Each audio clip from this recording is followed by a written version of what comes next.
सतीप्रथेपासून आपला स्त्रीवादाचा इतिहास सुरू होतो. त्याच्यामुळे आपला जर भारतीय स्त्रीवादच पाहायचा असेल लोकांना, तर तिथून आपण पाहिलं पाहिजे. आजचा जो फेमिनिझम आहे तो नेमका कसा आहे? स्त्रीवादी म्हणजे काय, तर पुरुषांशी भांडण करणे. इकडे बघ ना, आता एआय आलंय, आर्टिफिशियल इंटेलिजन्स आलाय आणि दुसरीकडे अजूनही हुंडाबळी होत आहे. विमेन एम्पॉवर करणं म्हणजे नेमकं काय? तिला संधी मिळू द्या आणि तिला अवकाश द्या मुक्त व्हायला. हे जरी आपण केलं तरी आपोआपच स्त्रिया पुरुषांच्या खांद्याला खांदा लावून काम करतील. बंडखोर स्त्रिया आहेत, त्यांना समाजात किती संधी आहेत किंवा करिअरमध्ये किती संधी आहेत? बंडखोर स्त्रियांना आदर तर नाहीच आहे समाजामध्ये. सोशल मीडियावर बऱ्याचशा स्त्रियांना आता व्यक्त होण्याचं एक माध्यम मिळालेलं आहे. ती संवाद कोंडी जी होती ती फुटली आहे. स्त्री स्वैर झाली आहे का? तसं वैराचार हा शब्द खूप फसवा आहे. बऱ्याचशा स्त्रिया या सिंगल राहण्याला प्रेफरन्स देताना दिसत आहेत. तर मग याचं भविष्य नेमकं काय असेल आणि याचा समाजावर काय परिणाम? खरं सांगायचं तर स्त्रिया कंटाळ्यात आता. म्हणजे किती सहन करायचं. खरं तर ही आउटडेटेड लग्न व्यवस्था आहे आपली. स्त्रीचं शोषण करायला पण तिचं शरीर वापरायचं आणि मग आपला मोठेपणा दाखवायला तेव्हा आपण तिचं शरीर वापरायचं आणि आम्ही तिला सपोर्ट करतो हे दाखवून आपण मोठं व्हायचं. तर हा कुठेतरी मला खूपच दांभिकपणा वाटतो पुरुषांचा. जर एखाद्या दिवशी सगळ्या स्त्रियांनी ठरवलं की आम्ही सगळी कामं करणार नाही, मग ती भांडी धुण्यापासून स्वयंपाकापर्यंत, तर ते थांबेल सगळं जग. मुलांना स्वतःचे प्रिव्हिलेज सोडायचा मोठेपणा दाखवावं लागणार आहे. तेव्हा मग मुली तयार होतील लग्न करायला. तर या पॉलिटिक्समध्ये किंवा या कॉर्पोरेट कल्चरमध्ये स्त्री नेमकी कुठे आहे? कसं झालंय की जी खूप मोठी स्पेस आहे, प्लॅटफॉर्म आहे, तर तो पुरुषांनी भरलाय आणि स्त्रीला उभं राहायला खूपच छोटी जागा आहे. समाज कसा करतो की कायम स्त्रीचं शोषण लपवतो. नाही समजत आहे तर तुम्ही ऐका, म्हणजे मी बोलते तर मला बोलू द्या आणि ऐका आणि थोडं ज्ञान घ्या. नमस्कार, मी फराह खान. तुम्ही बघताय न्यूज 18 लोकमत. स्त्री या शब्दाला खूप मोठं वलय आहे आणि बदलत्या काळानुसार स्त्री या शब्दाची व्याख्याही बदलत गेलेली आहे. आजची स्त्री सक्षम बनतीये, वेगवेगळ्या क्षेत्रांमध्ये स्वतःला सिद्ध करतीये, तर काही स्त्रिया या मर्यादा पलीकडे जाऊन बिनधास्तपणे जगण्याचा प्रयत्नही करतायत. पण हे सगळं वाटतं तितकं सोपं आहे का? कसं आहे स्त्रियांचं भावविश्व, हेच जाणून घेण्याचा प्रयत्न करणार आहोत आजच्या या पॉडकास्टमध्ये. आणि त्यासाठी आपल्यासोबत आहेत डॉक्टर ऐश्वर्या रेवडकर. डॉक्टर, आपलं खूप खूप स्वागत आहे. थँक्यू. डॉक्टर ऐश्वर्या रेवडकर या गायनाकोलॉजिस्ट आहेत, सेक्सोलॉजिस्ट आहेत, लेखिका आहेत आणि मुख्य म्हणजे त्यांनी महाराष्ट्रामधला गडचिरोली हा नक्षलग्रस्त भाग असेल किंवा छत्तीसगडमधला बिजापूर सारखा जो भाग आहे त्या ठिकाणी प्रॅक्टिस केलेली आहे. तिथं बराचसा वेळ घालवला आहे आणि त्याच्यावर आधारित बिजापूर डायरी हे पुस्तकसुद्धा लिहिलं आहे. त्या व्यतिरिक्त पाळीचं पॉलिटिक्स असेल किंवा विहिरीची मुलगी यासारखी पुस्तकंही त्यांची गाजलेली आहेत आणि येत्या काळातही काही पुस्तकं त्यांची येत आहेत, तीही तुम्हाला वाचायला मिळतील. स्त्रीवादी लेखिका म्हणून त्या प्रसिद्ध आहेत आणि त्यांना अनेक पुरस्कारांनी गौरवण्यात आलेलं आहे. आज त्या आपल्याला स्त्रियांचं भावविश्व नेमकं कसं असतं, काय विचार करतात त्या, आणि सध्या आपण म्हणतो की विमेन एम्पॉवरमेंट झालेलं आहे, पण खरंच तसं आहे का की स्त्री ही स्वैर झालेली आहे असंही बोललं जातं. त्यामागे नेमके कोणकोणते पैलू आहेत या सगळ्यांविषयी आपण बोलणार आहोत डॉक्टर ऐश्वर्या रेवडकर यांच्यासोबत. जसं मी सुरुवातीला सांगितलं की आपण स्त्रियांना वेगवेगळ्या चष्म्यामधून बघत असतो. त्यातही मग ती शहरामधली स्त्री असेल, कॉर्पोरेट जगातली जी स्त्री आहे ती असेल किंवा ग्रामीण भागातली स्त्री आहे, आदिवासी भागातली स्त्री आहे, आई आहे, बहीण आहे, ही सगळी तिची रूपं आहेत. पण त्याच्यामध्ये जेव्हा आपण फेमिनिझम विषयी बोलतो त्यावेळेला जेव्हा ही सुरुवात झाली होती, ही चळवळ सुरू झाली होती, तेव्हा परिस्थिती ही वेगळी होती आणि आत्ता परिस्थिती वेगळी आहे. मग आजकालचा जो फेमिनिझम आहे किंवा आजचा जो फेमिनिझम आहे तो नेमका कसा आहे? फेमिनिझम किंवा स्त्रीवाद मराठीमध्ये, तर याच्याकडे खूप वादग्रस्त नजरेने पण पाहिलं जातं. म्हणजे मला असं वाटायचं की जेव्हा लिहायला सुरू केलं की सगळ्यांना माहिती आहे स्त्रीवाद म्हणजे काय आणि सांगायची गरज नाही असं मला फार वाटायचं. पण जेव्हा मी लिहायला सुरू केलं आणि जेव्हा ट्रोलिंग पण व्हायला लागलं सोशल मीडियावर, तर तेव्हा मला कळालं की लोकांचे समज फारच याच्याबद्दल संकुचित आहे. म्हणजे स्त्रीवादी म्हणजे काय, तर पुरुषांशी भांडण करणे. तर इतक्या संकुचित नजरेनं पाहिलं जातं आणि त्याची व्याख्या पुन्हा पुन्हा सांगणं आणि पुन्हा पुन्हा या विषयावर बोलणं फारच महत्त्वाचं आहे. हो. त्याच्यामुळे पहिले तर थँक्यू की तू या विषयाबद्दल मला बोलू देतेस. तर तू म्हणालीस तसं की स्त्रिया या वेगवेगळ्या कंटेक्समध्ये वेगळ्या वेगळ्या आहेत. हो. म्हणजे एक शहरातली स्त्री असेल किंवा ग्रामीण स्त्री असेल किंवा आदिवासी स्त्री, तर तिन्ही भागामध्ये मी काम केलंय. तर तिन्ही भागातल्या स्त्रियांची शक्तीस्थळं वेगळी आहेत. म्हणजे त्यांना काही वेगवेगळ्या प्रकारच्या संधी आहेत. त्यांचं व्यक्त होणं वेगळं आहे आणि सोबतच त्यांच्या समस्या पण वेगळ्या वेगळ्या आहेत. त्याच्यामुळे जेव्हा आम्ही स्त्रीवादाची संकल्पना मांडतो तर तेव्हा ही इंटरसेक्शनॅलिटी समजून घेतली पाहिजे. त्याच्यामध्ये कास्ट असेल, रिलिजियन असेल, क्लास आणि जेंडर आणि सेक्शुअलिटी, तर ह्या सगळ्या गोष्टी एकत्र घेऊन आपण समाजाकडे पाहिलं पाहिजे. तर एक मुख्य मुद्दा तर इंटरसेक्शनॅलिटीचा आहे, की असं आपल्याला समाजाकडे पाहिलं पाहिजे. दुसरं म्हणजे की याचाच वापर करून जे स्त्रीवादाला विरोध करणारे लोक आहेत ते याचाच वापर करून फूट पाडायला पण बघतात. म्हणजे अरे ती कशी? शहरी स्त्रिया तर काय फॅशनेबल झाल्यात, मग तुमचा काय फॅशन करायचा स्त्रीवाद आहे का? किंवा मग आदिवासी स्त्रियांचा फायदा हे उपयोग करत आदिवासी स्त्रिया तर किती मोकळ्या आहेत आणि त्या तर किती ग्रेट आहेत आणि तुम्ही शिकलेल्या स्त्रिया मात्र हे सगळे फॅड बोलताय. तर असं पण फार बोललं जातं, म्हणजे फूट पाडायचा प्रयत्न केला जातो. किंवा जेव्हा मी स्त्रियांच्या लैंगिक आनंदाबद्दल लिहिते तेव्हा असं बोललं जातं की, किंवा मी एखाद्या इंग्लिश लेखिकेचं नाव घेते की अरे हा तर फॉरेनचा स्त्रीवाद आहे, आपल्या भारतामध्ये तर सगळं छान छान होतं आणि तुम्ही हे फॉरेनचं काय फॅड घेऊन आलात. आणि तर ही खूपच गंमत पाहायला मिळते आणि मला एकीकडे मजा पण वाटते आणि दुसरीकडे वाईट पण वाटतं की नाही समजत आहे तर तुम्ही ऐका. म्हणजे मी बोलते तर मला बोलू द्या आणि ऐका आणि थोडं ज्ञान घ्या. तर आपल्याकडे दांभिकता ठासून भरली आहे की ऐकायचंच नाहीये आणि आम्हाला हे माहित नाही, हे ऍक्सेप्ट नाही करायचंय. तर जे म्हणतात की फॉरेनचा स्त्रीवाद आहे, तर त्याच्याबद्दल आपल्याला पण माहिती आहे की आपल्याकडे सती प्रथा होती, ती भारतीय होती, ती काही कुठे विदेशातून नव्हती आली. तर सती प्रथेपासून आपला स्त्रीवादाचा इतिहास सुरू होतो.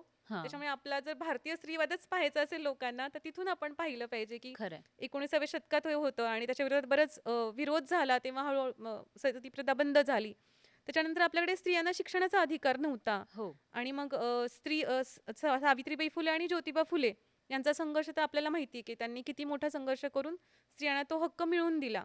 किंवा स्त्रीचं लग्नाचं वय कमी होतं, 10 वर्ष आधी वय होतं आणि अक्षरशः ते वय वाढायचं कारण तुला सांगते मी आज की इतिहासामध्ये अशी घटना घडली की एक 8-9 वर्षाची मुलगी होती आणि तिचा अर्थातच वयाने खूप मोठा असलेला नवरा होता आणि तिने जबरदस्तीने तिच्यासोबत संभोग केला. त्या मुलीची योनी फाटली आणि ती मेली.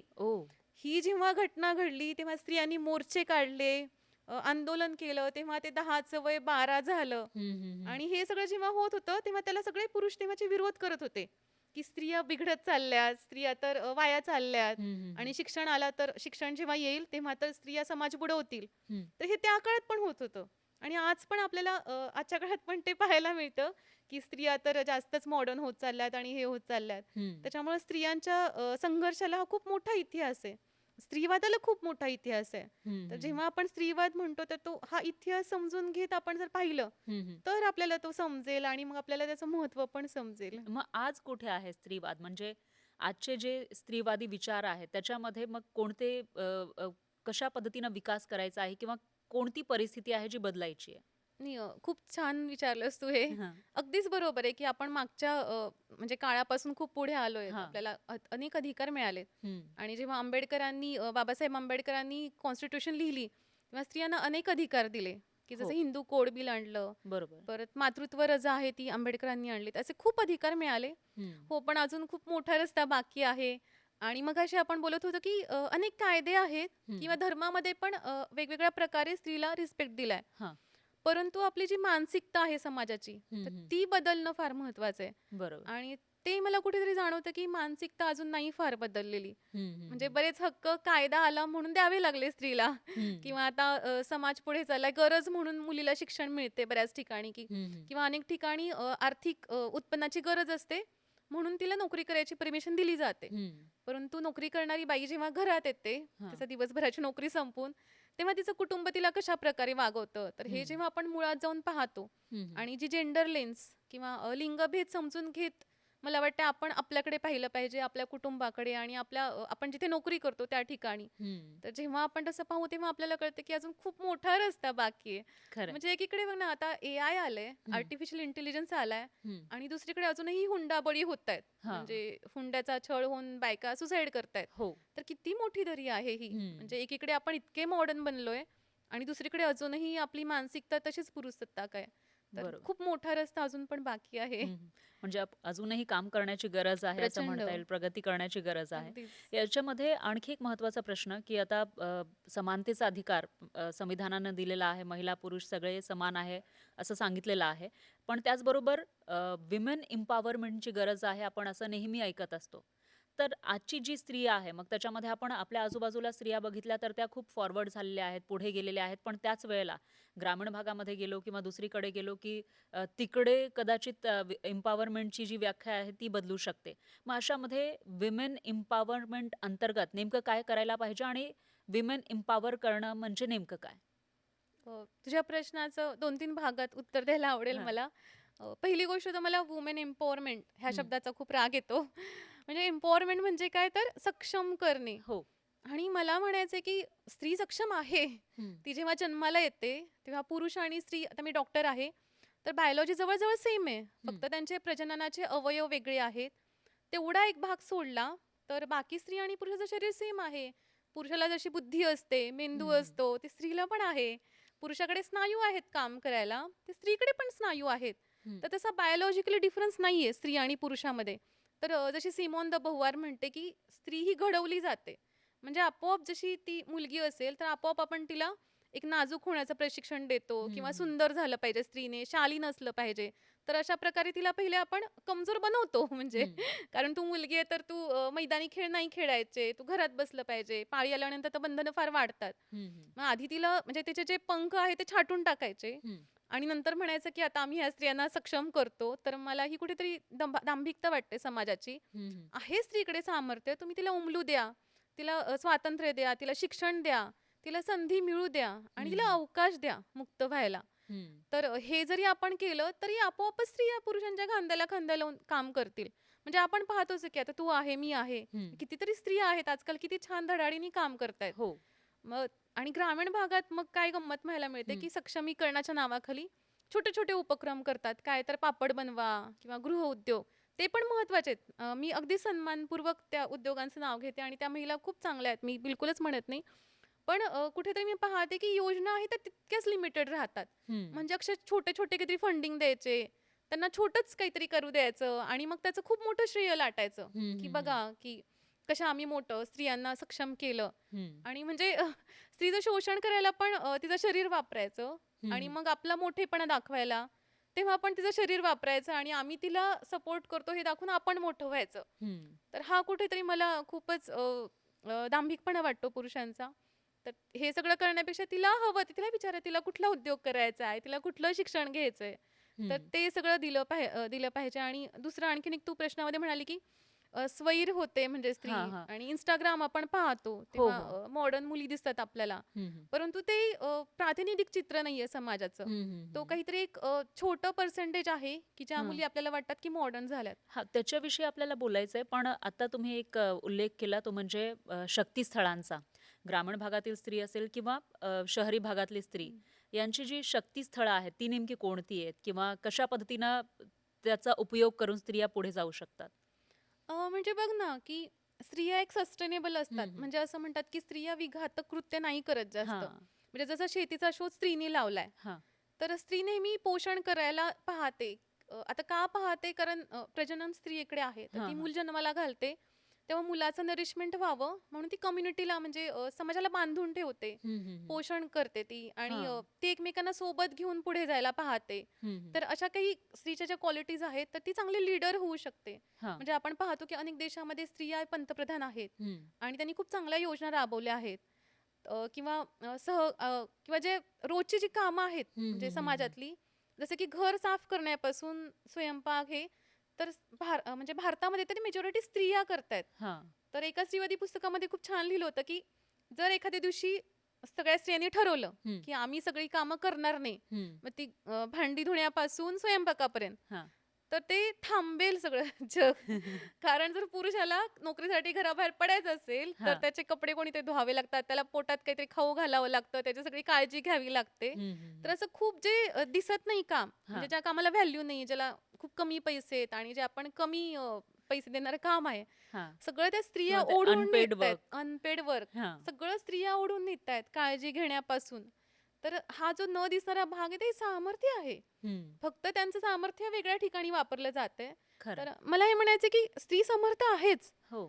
फक्त तिचं शोषण केलं जातंय आणि तिला असं अनपेड वर्क खाली राबवलं जाते हम्म, किंवा हम्म, हम्म. मेडिकल क्षेत्रात म्हटलंच तर स्त्रीला आधी हे नव्हतं, प्रवेश नव्हता. हो. असं म्हटलं जायचं की स्त्री डॉक्टर होऊच शकत नाही. हम्म, हम्म. आणि खूप फालतू थेअरी आहे त्याच्याबद्दल मांडल्या हा. गेल्यात, मी पुस्तकात लिहिल्यात माझ्या. तर मग जेव्हा स्त्रियांनी स्त्रीवादी चळवळीने चळवळ केली आणि वेगवेगळे हक्क मागितले, तेव्हा हळूहळू स्त्रीला मेडिकल क्षेत्रात प्रवेश प्रवेश दिला मिळाला. गेला. हा. आणि आत्ताचा असा रिसर्च सांगतोय की जर स्त्री डॉक्टर असेल हम्म, तर हम्म. पेशंटला जास्त चांगले रिझल्ट येतात. हे ओ. आता एका नव्या रिसर्च मधून सिद्ध झालंय. हा, हा, हा. म्हणजे स्त्रीने प्रूव्ह केलं ना की ती चांगले बरोबर. डॉक्टर होऊ शकते, वैद्यकीय क्षेत्रात जाऊ शकते. तर हम्म. मला हेच म्हणायचं, हे सगळं आहे, हा. फक्त ते दडपलं गेलंय, दाबून टाकलंय. तर ते दाबून टाकू नका. एवढं केलं तरी खूप झालं. संधी. तुम्हाला संधी द्या, हम्म. सक्षमीकरण नको, संधी द्या. हे खरं आहे. महत्वाचं. याच्यामध्ये आता तुम्ही सांगितलं की वैद्यकीय क्षेत्रामध्ये सुद्धा स्त्रियांना प्रवेश नव्हता, तो मिळाला. त्याच्यानंतर आता आपण सहज बोलतो की स्त्री चंद्रावर गेली, अंतराळामध्ये गेलेली आहे, पण तेही तेवढं सोपं नव्हतं. तर स्त्रीला वैद्यकीय क्षेत्रामध्ये असेल किंवा अंतराळामध्ये जाण्यासाठी असेल किंवा वेगवेगळ्या क्षेत्रांमध्ये स्वतःला सिद्ध करताना त्याच्या आधी किती कुंपणं त्यांना ओलांडावी लागतात किंवा म्हणजे हे वाटतं तितकं सोपं आहे का? नाही, बिलकुलच नाही अर्थात. हम्म. आणि खूप मोठा संघर्ष असतो. म्हणजे साधं बघ ना, आपण आता शिकतोय. हा. आपल्याला किती सोपं वाटतं ना शिक्षण, आणि मुलींसाठी आता शाळा पण फी वगैरे पण माफ झाली वगैरे. पण जेव्हा ॲक्चुअली पहिल्यांदा शिक्षण सुरू झालं, तेव्हा हा. आपल्याला सावित्रीबाईंचं माहितीच आहे, की त्यांना शेणाचे गोळे मारले गेले. हम्म. किंवा असं न्यूजपेपरमध्ये छापून आलं तेव्हा, की शिक्षण म्हणजे मुलींना दिलं तर आपली कुटुंब व्यवस्था नष्ट होईल, धर्म बुडून जाईल. हम्म. म्हणजे इतका प्रचंड विरोध साधं बाईला शिकायला झाला. आणि इतके आपण सगळे अडथळे पार करत आलो ना. आणि आज पण मी पाहते, म्हणजे खूप उच्च शिक्षित स्त्रिया मी हम्म, बघते, हम्म, हम्म. अक्षरशः त्यांचे बँक अकाउंट नसतात, हा. नवरा पैसा हातात देतो. हम्म. किंवा असे खूप हे आहेत अजून पण, किंवा भांडावं लागतं घरामध्ये. किंवा हम्म. साधा दुकानदार पण, एक स्त्री मी बोलत होते, तर ती म्हटली हम्म. मला दुकान करायचं होतं. हा. त्यासाठी प्रचंड घरून विरोध झाला. मग शेवटी मी भांडण करून ते दुकान माझं केलं, आणि अजून पण भांडणं चालूच. म्हणजे असे खूप छोटे छोटे संघर्ष, हे हम्म. हम्म. छोट्या पातळीपासून उच्च शिक्षित स्त्रियांपर्यंत प्रत्येक स्त्रीच्या ते नशिबी आलेत. आणि बऱ्याच बऱ्याच जणांचे तर डिवोर्स होतात, किंवा नवरा हम्म. सोडून देतो की ही ऐकत नाही. किंवा हम्म. समाजात पण बरंच अशा स्त्रियांबद्दल वाईट बोललं जातं, म्हणजे प्रत्येक की गोष्टीसाठी परमिशन घ्यावी लागते, परमिशन परवानगी घ्यावी घ्यावी लागते. लागते. आणि हा. जर विरोधात काही केलं तर ही वाईट स्त्री आहे असं ते किंवा नोकरीच्या ठिकाणी पण एखादी स्त्री जर जास्त बोलत असेल, जास्त ॲम्बिशियस असेल, तर मग चारित्र्य हनन केलं जातं तिचं, की ती वेगळ्या मार्गांनी तिने प्रमोशन मिळवलंय वगैरे. हम्म. तर हम्म. हे संघर्ष नाही संपत आहेत अजून हम्म. स्त्रीचे. तर हे जी तुम्ही आता रूपं सांगितली स्त्रीची, की म्हणजे कशा पद्धतीनं एक कॅरेक्टर असॅसिनेशन केलं जातं स्त्रियांचं, जर ॲम्बिशियस असेल तर, किंवा वेगवेगळे प्रकार आहेत की ज्याच्यामध्ये स्त्री स्वतःला प्रूव्ह करण्याचा प्रयत्न करतीये, पण त्या ठिकाणी बरेचसे अडथळे आहेत आणि त्याच्यातूनही ती पुढे जात असेल तर ती बंडखोरही ठरवली जाते. मग अशा या ज्या बंडखोर स्त्रिया आहेत त्यांना समाजात किती संधी आहेत किंवा करिअरमध्ये किती संधी आहेत, कशा संधी आहेत? हो. बंडखोर असणं कोणालाच नको असतं. हा. आणि बोलतात समाजामध्ये की हम्म. आम्ही तर स्त्रियांना स्वातंत्र्य देऊ वगैरे, पण ते बोलायला राहतं फक्त. हम्म. आणि अशा लोकांच्या आपण घरात जाऊन पाहिलं की घरातल्या स्त्रियांना ते कसे वागवतायत. म्हणजे माझं असं बऱ्याचदा होतं की मी अनेकदा पुरुषांशी चर्चा करते, बोलते, आणि ते खूप छान बोलत असतात की आम्ही तर स्त्रीवादीच आहोत बाबा वगैरे. हा. आणि जेव्हा मी त्यांच्या घरी जाते कधी, तर त्यांची बायको मग सगळं सांगते की हा बोलतोय माणूस बाबा, पण हो. माझ्यासोबत कशी वागणूक आहे. हम्म. हम्म. किंवा हम्म. त्यांच्या घरातल्या मुलींची मी स्थिती जेव्हा पाहते की हम्म. हम्म. मुली शिकलेल्या असतात, पण त्यांना लग्नाचा जोडीदार निवडायची संधी नसते. हा. तर असं बरंच चित्र पाहायला मिळतं. त्यामुळे बंडखोर स्त्रियांना आदर तर नाहीच आहे समाजामध्ये. हम्म. हम्म. कारण आपल्याकडे आदर कुणाला आहे, की जी शालीन आहे, जी सुसंस्कृत आहे. हम्म. आणि खानदानी स्त्रिया, एक आपल्याकडे प्रकार, तो शब्द ऐकला असेल, हम्म. हम्म. खानदानी स्त्रिया. तर खानदानी म्हणजे काय, त्याच्यानी पदर डोक्यावर घेतलेला असतो, जी उंबरा ओलांडत नाही. तर सन्मान म्हणजे एका जनक चाकोरीमध्ये राहते चाकोरीमध्ये किंवा राहणारी. सगळे. आणि ती चाकोरी कोणी ठरवली, ती पुरुषांनी ठरवली हम्म. आहे. हम्म. हम्म. म्हणजे पुरुष सांगेल त्या मर्यादा पाळणारी स्त्री म्हणजे एक सुसंस्कृत स्त्री, की जिचा आदर केला पाहिजे, जिची पूजा केली पाहिजे. हम्म. आणि जे हे सगळ्या मर्यादा ओलांडतायत आणि बंधनं पाळत नाहीयेत, ती हा. मग कशी बाहेर खेळाली, वाया गेलेली, बंडखोर हां. आणि मग अशा स्त्रीला सगळीकडूनच त्रास होतो. म्हणजे घरामध्ये तिला घरच्यांचा विरोध करावा लागतो, कारण घरच्यांना समाज बोलत असतो की हं, हं, हं. तुमची स्त्री तुम्हाला नाही नियंत्रणात ठेवतायत. मग कोणाची मुलगी असेल, कोणाची बायको, बहीण असेल. हं, प्लस नोकरीच्या जागी पण अनेक गोष्टींना तोंड द्यावं लागतं हं. आणि थकवा येतो. म्हणजे मी हां, मी कधी थकून जाते, कारण मी एक बंडखोर स्त्री आहे. हां, डॉक्टर म्हणून मला थकवा येतो. मग कधी लेखिका म्हणून, आता मी माझं लिहिणं बंडखोर मानलं जातं. हां. तिथे पण खूप त्रास देणारे लोकं असतात. तर तिथे पण मी थकून जाते. तर हं, हं. हा म्हणजे संपत नाही म्हणजे बंडखोर नेहमी स्त्रियांचा. नेहमी तुम्हाला जे पुरुष तुमच्या आजूबाजूला मिळाले ते असेच होते का विशिष्ट चष्म्यातून तुम्हाला बघणारे? आता तुमच्याविषयी आपण बोलतोय तर, हं, की काही हं. चांगलेही पुरुष मिळाले? म्हणजे लहानपणापासून तुम्ही एज्युकेशन घेतलं, प्रॅक्टिस केली एवढी वर्ष. तर कसा तो अनुभव कसा होता पुरुषांसोबतचा? तू अगदी छान प्रश्न विचारलास. कारण असं होतं की मी हां, स्त्रीवादी आहे. म्हणजे माझी हां. इमेज तशी झाली आता. तर लोकांना असं वाटतं की ही पुरुषांना एक तर शिव्या देते. तर हं, त्याच्यामुळे हिला पुरुषांची व्हॅल्यू नाही. तर मला ते पण सांगावं वाटतं की आहेत खूप छान पुरुष आहेत माझ्या म्हणजे मित्र आहेत माझे खूप चांगले. आणि जेव्हा मला रडू येतं, मी निराश झालेले असते, तेव्हा मित्रांना फोन करून मी रडते मित्रांसमोर आणि ते समजूत काढतात. ते सांगतात की हं, "अगं, हं, तुझं स्त्रीवादी असणं हे आमच्यासाठी प्रेरणादायी आहे. हं, म्हणजे तुझ्याकडून आम्ही खूप गोष्टी शिकतोय." काही मित्र म्हणतात, "अगं, तुझं लेखन वाचून आम्हाला स्त्री जास्त कळली आणि आम्ही चांगलं पुरुष व्हायला प्रयत्न करतोय." तर असे खूप चांगले मित्र आहेत माझ्या आयुष्यात आणि माझे वडील स्वतः स्त्रीवादी काइंड ऑफ आहेत. हं, हं, म्हणजे हं. माझ्या वडिलांचा खूप मला सपोर्ट मिळाला आहे आयुष्यामध्ये. तर वडील आणि माझा भाऊ पण माझा खूप बदलत गेला. म्हणजे तो पण आधी समाजामुळे, प्रेशरमुळे मला म्हणायचा, की "तू हं, हं. असं का करते, तसं का करते?" तर तो आता खूप बदलला आहे. त्याला माझ्यावर विश्वास वाटतोय. तर असे पुरुष नक्कीच आहेत. हं, हं. पण संख्या कमी आहे आणि हं. जेव्हा आपण व्यवस्थेबद्दल बोलत असतो, हं, हं. म्हणजे जेव्हा मी पुरुषसत्ताक व्यवस्था बोलते, हां, तर ते मला एक जनरल चित्र बोलायचं असतं समाजाचं. हां. म्हणजे केवळ माझ्या आयुष्यातले 4 पुरुष चांगले आहेत, हं, म्हणून सगळा समाज चांगला आहे असं नाही म्हणू शकत. हं, कारण हं. मी प्रिव्हिलेज स्त्री आहे. हां. मी डॉक्टर आहे. मी एक काहीतरी प्रतिष्ठित घराण्यातली आहे. म्हणून बऱ्याचदा माझ्याशी म्हणजे व्यवसायाच्या ठिकाणी कदाचित मला चांगली वागणूक मिळते. हं, हं. बऱ्याचदा संधी मिळतात मला. हं, हं. पण तेच मी अनेकदा विचार करते, म्हणजे समजा आता मी काल विचार करते, मी पुण्यातून रात्री जर जात असेल हां. 10-11 वाजता, हं. तर मी उबर करू शकते. तेवढा पैसा माझ्याकडे आहे म्हणून मी सुरक्षित आहे. हां. तेच मी अनेकदा विचार करते, की समजा एखादी काम करणारी जिच्याकडे पैसा नाही आणि जिला चालत तिच्या घरी जावं लागतं, हं, हं, हं. ती स्त्री सुरक्षित आहे का? बरोबर. आणि अशा स्त्रियांचे काय अनुभव असतील, की ज्या स्टेटस, क्लास, कास्ट, रिलिजन ह्यांनी सगळ्यात मार्जिनल स्त्री आहेत. हं, हं. तर मला असं वाटतं त्या स्त्रियांबद्दल आपण बोललं पाहिजे. त्यांचे अनुभव काय आहेत आणि त्यांच्या हां, आयुष्यात कसले पुरुष आहेत.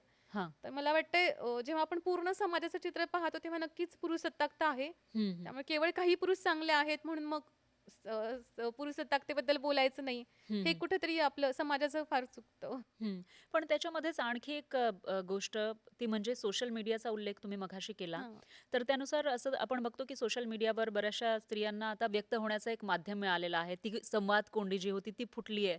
त्या बोलतात त्या ठिकाणी किंवा बरेचसे 4 पुरुष असतील किंवा स्त्रिया असतील, मित्र-मैत्रिणी वगैरे मिळतात. मग अशामध्ये स्त्री स्वैर झाली आहे का? असाही प्रश्न विचारला जातो. कारण ज्या पद्धतीच्या केसेस आता समोर येतायत. एखादी मुलगी असेल, तिचे 2-3 अफेअर असतील किंवा बॉयफ्रेंड असतील. आधी हे आपण मुलांविषयी बोलायचो. पण आता मुलींविषयी सुद्धा तसं बोललं जातं आणि त्याच्यामुळे ती भांबावून गेलेली आहे का हे स्वातंत्र्य मिळाल्यामुळं किंवा स्वैर झाली आहे का असंही विचारलं जातं. तर अ, मग सद्य स्थिती काय आहे नेमकी? काय फॅक्ट आहेत याविषयीच्या? स्वैर हा शब्द किंवा स्वैराचार, तर हां. माझा एक इतिहासातला मित्र, इतिहास शिकवणारा मित्र आहे. तर आम्ही चर्चा केली होती. हं, तर स्वैराचार हा शब्द खूप फसवा आहे. हं, म्हणजे कशाला स्वैराचार म्हणायचं? आणि मग स्त्री जेव्हा काही विशिष्ट गोष्टी करते, तर तिला तो स्वैर हा शब्द लावला जातो. हं, पण पुरुष मात्र बलात्कार करेल किंवा पुरुष खूप साऱ्या मुलींशी अफेअर करेल किंवा आणखी काही स्त्रीची छेडछाड करेल, पण त्याला कोणी नाही शब्द वापरत स्वैर. हं, म्हणजे हं. आपले राजकारणी म्हणतात, की बॉईज विल बी बॉईज. हां. म्हणजे हे पुरुषासाठी खूप नैसर्गिक मानलं गेलंय, की हं, पुरुष असेच असतात. तुम्ही काळजी घेतली पाहिजे, तुम्ही रात्रीचं घराबाहेर नाही पडलं पाहिजे, तुम्ही स्लीवलेस कपडे नाही घातले पाहिजे, नाहीतर हं, तो हं. पुरुष म्हणजे उद्दपित होणार आणि तो गुन्हा करणार.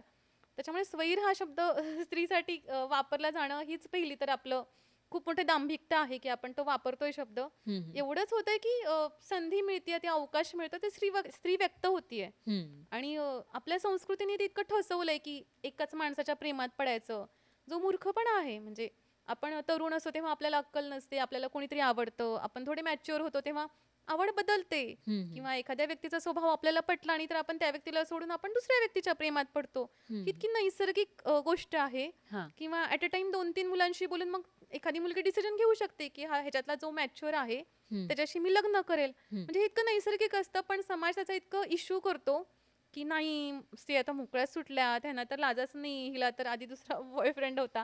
आणि जर सोशल मीडियाकडे पाहशील, हम्म, तर त्याच्यात पण हे पाहायला मिळतं, की आपला जो समाज आहे त्याचं प्रतिबिंब उमटतं. हा, म्हणजे जे ट्रोलिंग होतं स्त्रियांचं, ते हम्म, एक वेगळ्या लेव्हलचं असतं, की कशी ही बेशरम स्त्री आहे, हिला कशी लाजच नाही हम्म, किंवा ही घाणेरडीच आहे, शॉर्ट कपडे घालते. हम्म, आणि मुलांचा जो तू पाहशील, तर हम्म, ते बऱ्याचदा असे पण रील्स असतात, की त्याला 2 बायका असतात आणि हम्म, त्या काळजी घेत असतात हो त्याची. हो हो, तर हे जे आपण रील्सचा सुद्धा स्टडी केला जेंडर लेन्स हम्म, लावून, तर त्याच्यात पण आपल्याला सापडतील, की हे समाजाचे स्टिरियोटाइप आहे, ते रील्समध्ये उमटतायत. हम्म, आणि मुलींना एक शिकवलं गेलं ना, की स्त्री ही उपभोग्य वस्तू आहे. हम्म, तर ज्या मॉडर्न सो कॉल्ड मॉडर्न मुली आपण समजतोय, तर हम्म, त्या आपण बऱ्याच प्रकारे असे रील्स बनवतात, हम्म, की त्या मुलाला प्रेमात पडण्यासाठी सुंदर दिसतायत आणि मग हम्म, मुलींमध्ये कॉम्पिटिशन, कोणता बॉयफ्रेंड पटवायचा. तर ते कंडिशनिंग आहे ते आपल्याला मॉडर्न जगात पण पाहायला मिळतं आहे. हं, हं, हं. आणि याच्यामध्येच आणखी एक गोष्ट की तुम्ही मगाशी बोललात, ज्या पद्धतीनं सुसंस्कृत स्त्री म्हणजे जी चाकोरीमध्ये राहते किंवा सगळे नियम पाळते, अशी एक स्त्री असं म्हटलं जातं. पण आत्ताचा काळ आपण बघितला तर बऱ्याचशा स्त्रिया या सिंगल राहण्याला प्रेफरन्स देत आहेत, हेही दिसून येत आहे. म्हणजे जेव्हा त्या एका प्रतिमेला छेद देऊन स्वतःला म्हणजे स्वतःचं जे स्वातंत्र्य मिळालेलं आहे, ते उपभोगण्याचा प्रयत्न करतायत किंवा कोणतीही बंधनं नको म्हणून आता आपण आधी ते वेस्टर्न कल्चरमध्ये बघत होतो, पण आता हळू-हळू ते आपल्या कल्चरमध्ये सुद्धा बऱ्याचशा स्त्रिया या जी एक नैसर्गिक वाट आहे किंवा एक विवाह संस्था समाजानं निर्माण केली आहे. स्त्री-पुरुष हे एकत्र राहिले पाहिजे, ते एकमेकांना कंप्लीट करतात, त्यांनी लग्न केलं पाहिजे, या सगळ्या गोष्टी आपण शिकत आलो किंवा आपल्याला त्या शिकवल्या गेल्या. पण आत्ता असं होतंय, की बऱ्याचशा स्त्रिया या सिंगल राहण्याला प्रेफरन्स देताना दिसतायत. तर मग याचं भविष्य नेमकं काय असेल आणि याचा समाजावर काय परिणाम होईल? अ, मुक खरं सांगायचं तर स्त्रिया हां, कंटाळ्यात आता. हां. म्हणजे किती सहन करायचं? आधी तुम्ही आम्हाला सरणावर चढवत होते. खरंय. त्याच्यानंतर थोडंफार आम्हाला शिकायची संधी द्यायला लागले हं, हं, हं. आणि आता आम्ही प्रूव्ह करतोय आमचं टॅलेंट आणि तरीसुद्धा तुम्ही आम्हाला अजूनही त्या जुन्या शोषण व्यवस्थेत जर अडकवत असाल, तर हं, कशाला स्त्रिया लग्न करतील? हं. म्हणजे एकतर पहिली विवाह संस्था ही कृत्रिम व्यवस्था आहे आणि दुसरी आपली निदान भारतातली हं. एक स्त्रीच्या शोषणावरती आधारित आहे. हां. म्हणजे आता आपल्या लग्न व्यवस्थेचे नियमच तू पाहशील हं. तर मुलगी पहिलं तर कुमारी पाहिजे हां. आणि तो आजही पाळला जातो नियम. अगदी हो. उच्च शिक्षित मुलाला सुद्धा हं. म्हणजे गर्लफ्रेंड चालते कोणीही, पण जेव्हा लग्न हा त्याच्या आयुष्यातला प्रश्न येतो, तर त्याला ती कुमारी हवी असते मुलगी आणि जिला अनुभव नाहीये, जी लाजरी-बुजरी आहे आणि जी त्याच्या कंट्रोलमध्ये राहील. हं. आणि मी बोलते मुलांशी म्हणजे तर मुलं बिनधास्त सांगतात, की नाही मला कंट्रोलमध्ये राहील अशी मुलगी पाहिजे. ओह! तर म्हणजे अजूनही जर अजूनही? मुलांची हां. अक्षरशः हेच विचार आहेत अजून पण मुलांचे आणि खूप मुलं मी पाहते अशी की प्रिव्हिलेज आहे ना मुलांना. हं, हं, हं. म्हणजे ते पुरुषी पण गाजवायचं अजूनही प्रिव्हिलेज आहे. हं. अजूनही आपल्याकडे नवरा म्हणजे एक कन्सेप्ट आहे की जो त्याच्या आज्ञा बायकोनी पाळल्या पाहिजे किंवा अजून मूव्हीत पण पाहतो की परमिशन घेतली पाहिजे नोकरी हं, हं. करताना बायकोने नवऱ्याची. हां. मग ती हिरोईन म्हणते की परमिशन की क्या जरूरत है हं. आणि मग खाली ट्रोलिंग असतं की असे कसे मूव्ही बनवतात संस्कृतीला विरोध करणारे वगैरे. हं, हं. कारण आपली मुळात संस्कृती जी आहे हां. ती बाईच्या शोषणावरच टिकलेली आहे. हं. तर त्याच्यामुळे जेव्हा मुली विरोध करायला जातात तेव्हा अशा मुलींची लग्न होत नाहीत. हं. म्हणजे मुलांना ते एक आपले स्टँडर्ड्स ठरलेले असतात नाही अशी मुलगी पाहिजे तर त्यात मग अपेक्षा. अपेक्षा ज्याला हं. म्हणतो आपण अपेक्षित जोडीदार हां. आणि मग ते सगळं कॉम्प्रोमाइज करणं स्त्रीच्या नशिबात लिहिलेलं असतं की हं. तूच कॉम्प्रोमाइज केलं पाहिजे. आणि जास्तीत जास्त कॉम्प्रोमाईज हे स्त्रियांना करावे लागतात. स्त्रियांनाच असतात म्हणजे स्वयंपाक कोणी केला पाहिजे स्त्रीने हं. ठरलेलं आहे हे. म्हणजे जर कोणी एखादी मुलगी म्हटली की मला स्वयंपाक येत नाहीत हं. नाही होत तिचं लग्न किंवा मग लग्नानंतर घर कोण बदलतं माहेर सासर म्हणजे बाईच जाते ना हं, हं, हं. सासरी हं, हं. पुरुष कधी नाही सोडत त्याचं घर. हं. तर हे सगळे स्त्रीचं शोषण करणारे नियम आहेत हं. आणि जोपर्यंत आपण ही खरं तर ही आउटडेटेड लग्न व्यवस्था आहे आपली म्हणजे आपण इकडे इतके मॉडर्न होत चाललोय AI आला आहे हं. टेक्नॉलॉजी आली आहे हं. आणि दुसरीकडे आपण अजूनही जर विचारांनी मागासच राहिलो तर मग मुली अर्थातच लग्न नाकारतील. आणि हम्म. पूर्वी कसं होतं ग, आर्थिक त्या स्वावलंबी नव्हत्या मुली. हा.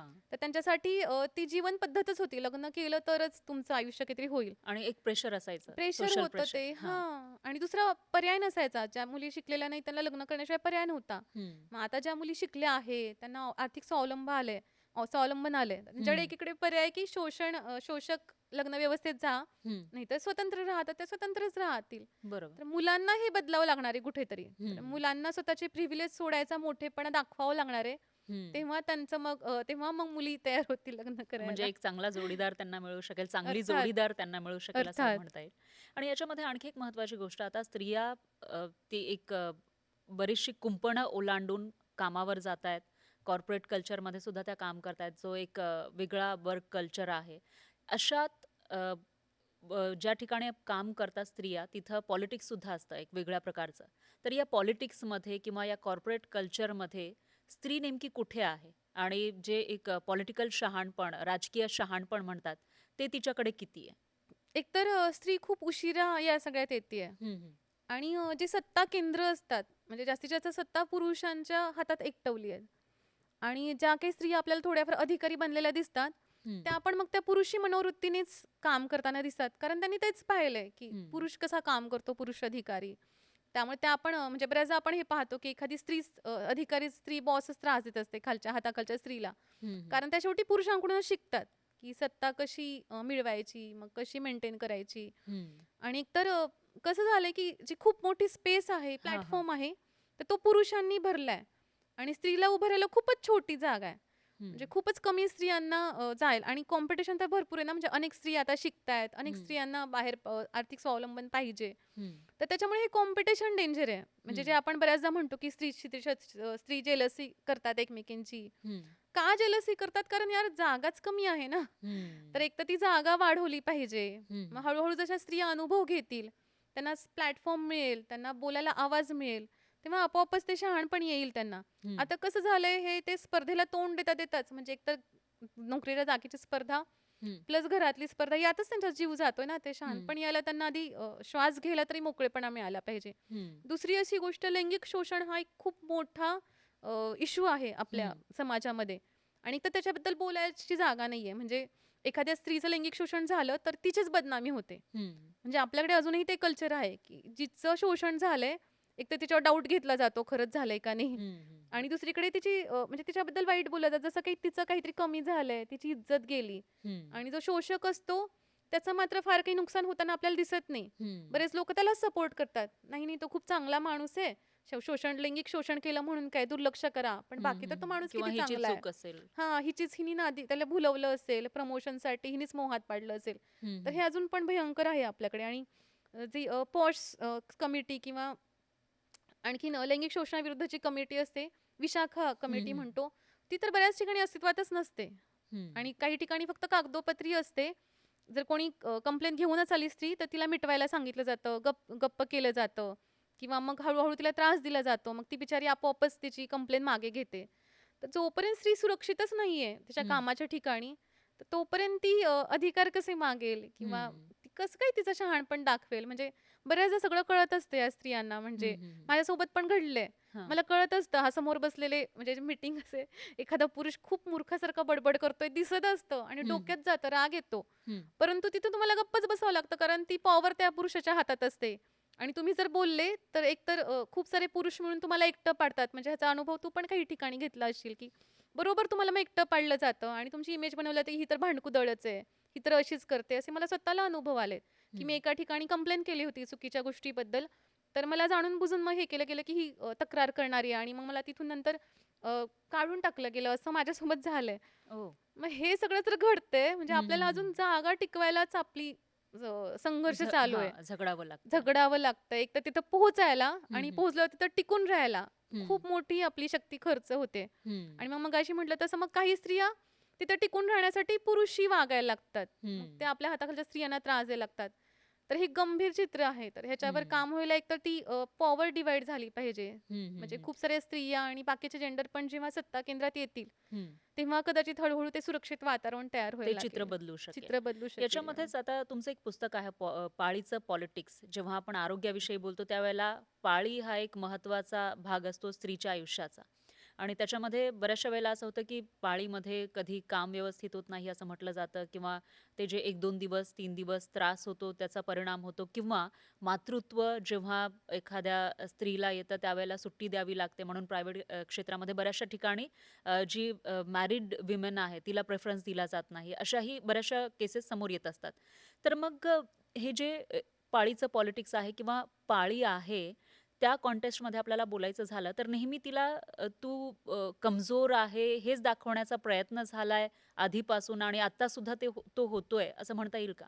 अगदीच, अगदीच. म्हणजे कायम निगेटिव्ह बाजूंवरच फोकस केलं जातं. हं, म्हणजे पाळी आली म्हणजे स्त्री कमजोर आहे आणि ती डिसिजन घेऊ शकत नाही किंवा असंही म्हटलं जातं बघ, की हॉर्मोनल असतात स्त्रिया.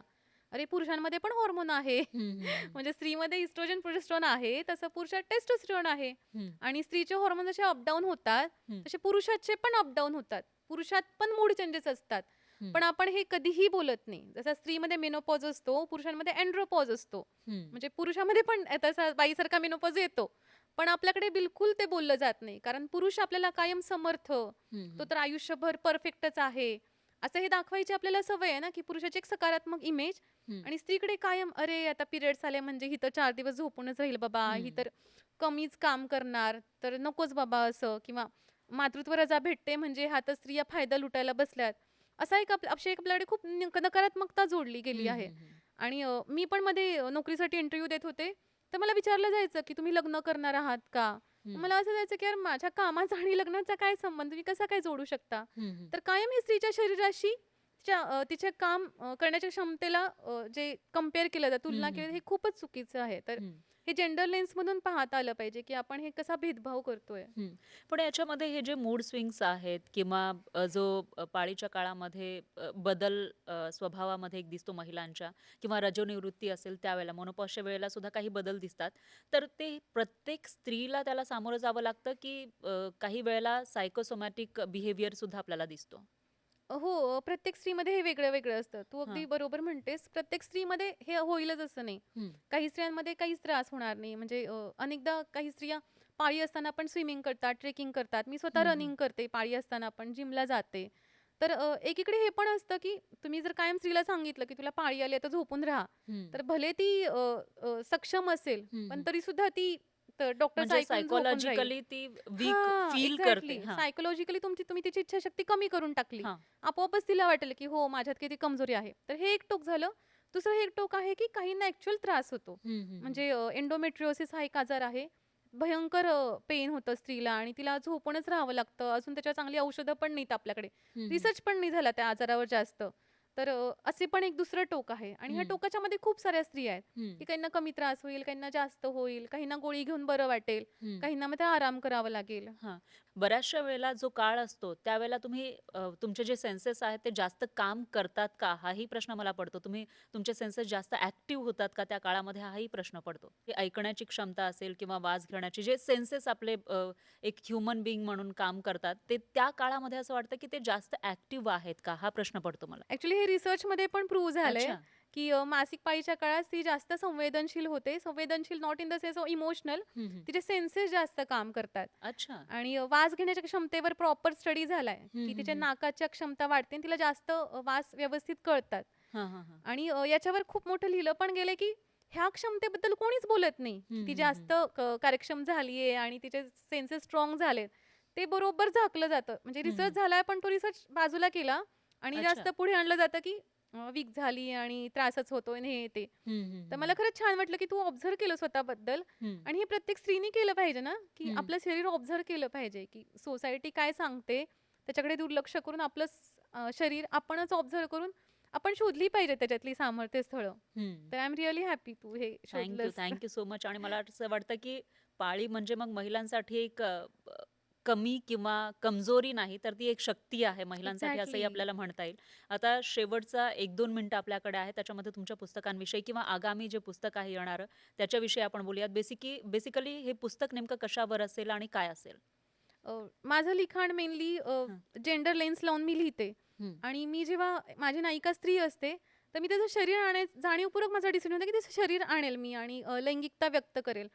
कारण मला असं वाटतं, की स्त्रीचं शरीर आलं पाहिजे लिखाणामध्ये. हं, आणि आपण जर पुरुषांना समजावून सांगू, तर ते पुरुषांना पण कळेल ना. तर अ, विहिरीची मुलगी हे जे माझं आहे, तर ती 24 वर्षाची तरुणी आहे हं, आणि हं. मग ती प्रेमात पण पडतीये, ती शरीर सुख पण एन्जॉय करतीये, ती प्रवास पण करते आणि सोबत मग तिचं लैंगिक आयुष्य, तिचं मानसिक आयुष्य, तर हे पण सगळं सोबत येतंय. हं. आणि ते आवडतं मला लिहायला आणि तरुणांचा खूप छान प्रतिसाद मिळतो, की आम्हाला ही आमच्या काळाची कादंबरी वाटते, असं ते म्हणतात. हां. पुढची कादंबरी पण अशीच आहे, की स्वतःला जगवत ठेवायचे प्रयोग म्हणून आहे, हं, की हं. ती डॉक्टरी शिकणारी एक तरुणी आहे. तर तिचा कामाच्या ठिकाणचा संघर्ष, ती हं, काम करताना तिला काय अनुभव येतात आणि प्लस तिच्या व्यक्तिगत आयुष्यातले संघर्ष आणि ह्या संघर्षांना घेऊन ती कशी धडपडतीये. हं, हं. म्हणजे तू जसा प्रश्न विचारला हां. होतास, की बंडखोर स्त्रियांना काय संधी असते, तर हां, हां. ही माझी बंडखोर नायिका आहे आणि मग ती कशाप्रकारे समाजाशी लढतीये आणि मग ती एक एक वेळ अशी येते, की तिला म्हणजे सुसाईड करायचं ती ओह! अटेम्प्ट करते. हं, हं. तर काय घडतं ह्या स्त्रियांच्या ह्याच्यात? तर हे लिहायला मला आवडतं, की जेंडर तुमचं बदललं, की तुमचे अनुभव बदलतात. मी हं. इथं गायनेकॉलॉजिस्ट आहे हां. आणि समाजाने कितीही समाज कसा करतो, की कायम स्त्रीचं शोषण लपवतो हं, हं, हं. आणि आम्ही तर स्त्रियांना देवी मानतो, आम्ही तर आमच्या स्त्रियांना स्वातंत्र्य असं बोलतो. हं. पण जेव्हा माझ्या दवाखान्यामध्ये माझ्यासमोर पेशंट येतात, तेव्हा माझ्या बाईचं शरीर म्हणजे माझ्या पेशंटचं जे शरीर हं, हं. आहे, ते सगळं उघडं पाडतं. म्हणजे हं. तिच्यासोबत जे अत्याचार झालेत, मानसिक असतील, शारीरिक असतील, सगळे आम्हाला डॉक्टरांना दिसतात हं. आणि तिथे लोकांचे मुखवटे सगळे गळून पडतात. म्हणजे त्या हं. नवऱ्याने तिच्या शरीरासोबत काय केलंय, हं, हं. सासू-सासऱ्यांनी काय केलंय, तिला कशाप्रकारे वागवलंय, हां, ते सगळं तिथं उघडं पडतं. हां. आणि मी अशा इतक्या कहाण्या पाहिल्यात बायकांच्या, हं, हं. खूप कहाण्या पाहिल्यात. म्हणजे सांगायला बसलं तर दिवस पुरणार नाही, एवढे अनुभव पाहिलेत. हं, हं, आणि हं. बऱ्याचदा बायका लपवतात. पण हं. त्या बाईच्या पोटावरचे व्रण पाहून, शरीराचे व्रण पाहून कळतं, की ही बाई सांगत नाहीये किंवा हं, हं, हं. प्लस माझा पण संघर्ष आहे. म्हणजे हं. माझा बाई म्हणून संघर्ष आहे, डॉक्टर म्हणून आणि लेखक म्हणून. हं. तर हे सगळं अगदीच कामाला येतं आणि आम्हाला एक व्यवस्था पाहायला मिळते, हं, हं, की हं. की व्यवस्था कशी आहे पुरुषसत्ताक. हं. तर ते सगळं मग लिहिताना खूपच कामी येतं. हं. पुढच्या पुस्तकासाठी खूप साऱ्या शुभेच्छा आणि इथे येऊन छान मार्गदर्शन केलं, गप्पा मारल्या त्याबद्दल धन्यवाद. आणि मला पण संधी दिली इकडे यायची त्याबद्दल खूप धन्यवाद. वेलकम. आणि यासोबतच आजच्या या पॉडकास्टमध्ये वेळ झाली इथेच थांबण्याची. तुम्ही बघत राहा न्यूज 18 लोकमत.